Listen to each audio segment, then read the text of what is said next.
Shati fatogola, bati fatogola, mori de hunga yamato jine, jine kamale.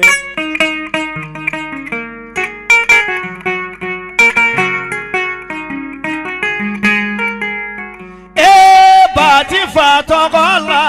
shati fatogola, mori de hunga yamato jine, jine kamale.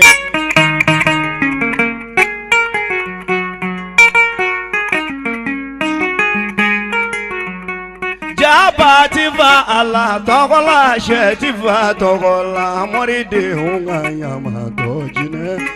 jine kamalemba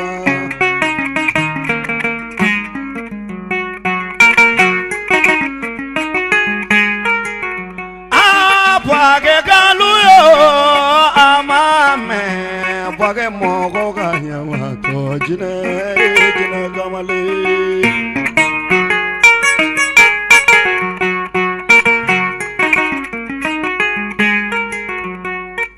Bage kauga nyamato jine jine kamale bage kauga kuna wolo jine dunye jine kamale mori de hunga nyamato jine jine kamale.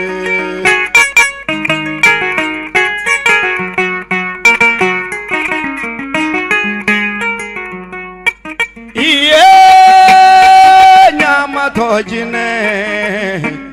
basamu koga mami watayo nyamato jine sutadunu mami ne haidara nyamato jine kulu jasa yiri bore jawele ganye ama yede nyamato jine Senegali kauga na nyuma wele ka mori deu na nyamato jine jine kamale.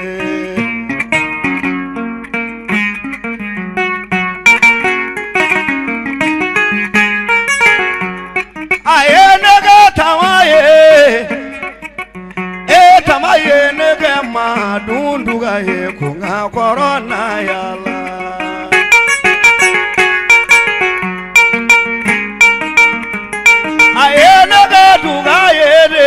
Kunga yala tama yene gema dunduga ye kunga corona yala.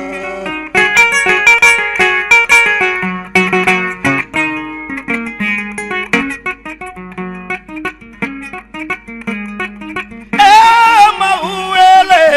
ho ho ho do yo auni nyala ene nana barola yala.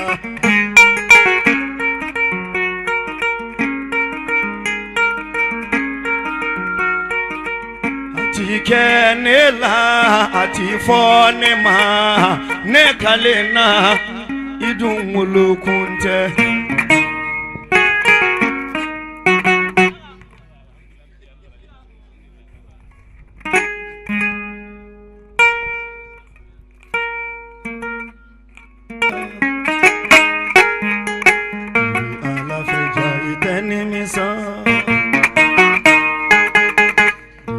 ala feja iteni misa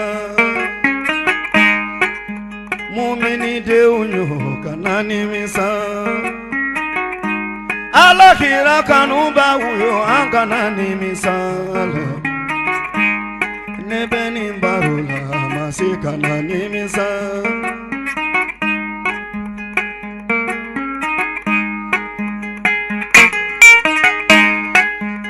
amaye ngone natanda ubage kauyo natanda chungani balaka wele ko dabarato na maratoni mogo jogo awunto baregada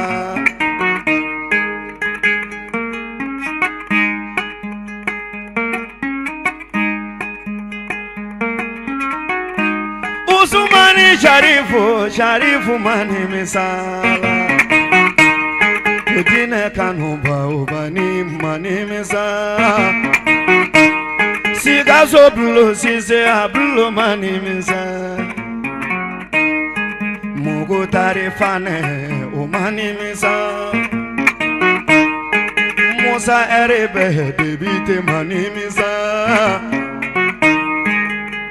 Basotigi awumani misala Ananu damele mani misala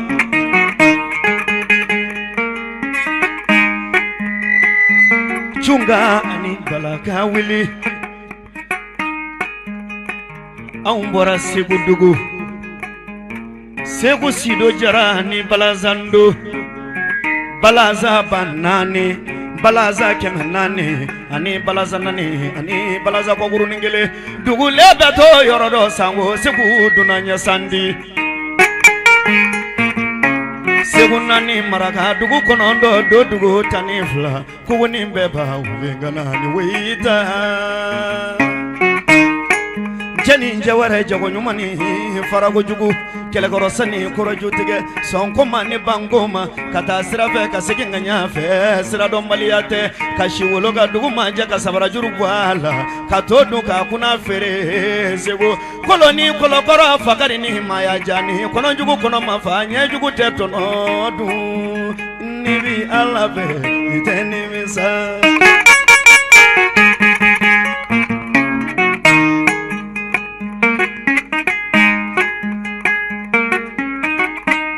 Fajirida dondo kasika utetununda